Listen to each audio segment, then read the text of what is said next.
বন্ধুরা, বাবলি অ্যান্ড সুমিস চ্যানেলে তোমাদের সবাইকে স্বাগত। দেখো, আজকের আমি একটা চিকেন রেসিপি বানিয়ে নিয়েছিলাম। ওই চিকেন রেসিপিটা আমি কিভাবে বানালাম তোমরা আমার ভিডিওটা পুরোটা দেখো। চিকেন রেসিপিটা বানানোর জন্য আমরা এখানে চিকেন নিয়ে নিয়েছি। তার মধ্যে আমরা দিয়ে দিলাম নুন, একটু গোলমরিচ গুঁড়ো, আর একটু দিয়ে দিয়েছি ময়দা, আর দিয়ে দেবো একটু রসুন বাটা। আর রসুন বাটাটাকে আমরা ভালো করে মশলা চিকেনের মধ্যে মাখিয়ে দেবো, যাতে চিকেনের মধ্যে সব মশলাগুলো মিশে যায়। চাপা দিয়ে রেখে দেবো রেস্টে। আমরা কড়াইয়ের মধ্যে একটা প্যান বসিয়ে দিয়েছিলাম। প্যানের মধ্যে আমরা তিন চামচ বাটার দিয়ে দেব।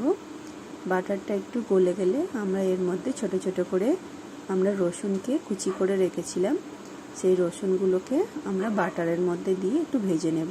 বন্ধুরা, আমরা যে বাটারের মধ্যে রসুনটা দিয়েছিলাম সেটাকে আমরা এখানে একটু ভেজে নেব।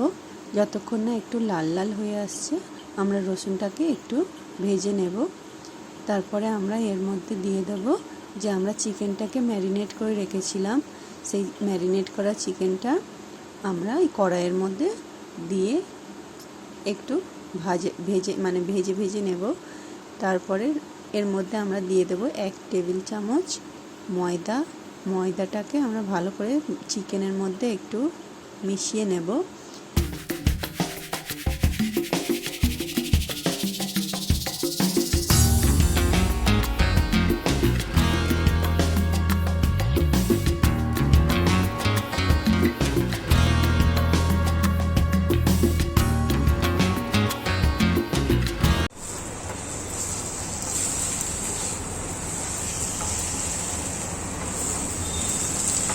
আমরা মিডিয়াম টু হাই ফ্লেমে এটাকে ঢাকনা বন্ধ করে একটু সিদ্ধ হয়ে যাবে, আবার ভাজা ভাজাও হয়ে যাবে। আমরা 2 মিনিট ঢাকনা বন্ধ করে রেখে দেবো। আমরা চিকেনটা বসিয়ে দিয়েছিলাম, এবার ঢাকনাটা ওপেন করে আমরা একটু নেড়ে চেড়ে এর মধ্যে দিয়ে দেবো অল্প একটু জল সিদ্ধ হওয়ার জন্য। তারপরে আমরা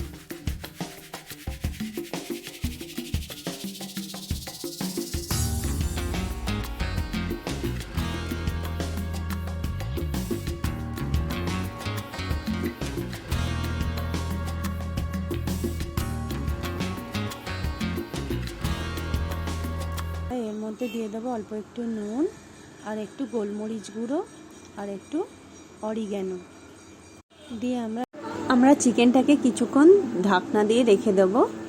কিছুক্ষণ পরে দেখবে যখন অল্প জলটা শুকিয়ে শুকিয়ে এসছে, তোমাদের যতটা গ্রেভি লাগবে তোমরা রেখে দেবে। একটু শুকনো শুকনো এটা ভালো লাগে। শুকিয়ে এলে তোমরা এটাকে নামিয়ে নেবে। তারপরে আমরা লাস্টে দিয়ে দিয়েছিলাম একটু ধনেপাতা। দেখো, আমাদের চিকেনটা রেডি হয়ে গেছে। বাই বন্ধুরা, আমার রেসিপিটি যদি তোমাদের ভালো লেগে থাকে তোমরা একবার বাড়িতে ট্রাই করো, আর আমার চ্যানেলটিকে একটু সাবস্ক্রাইব করে দিও।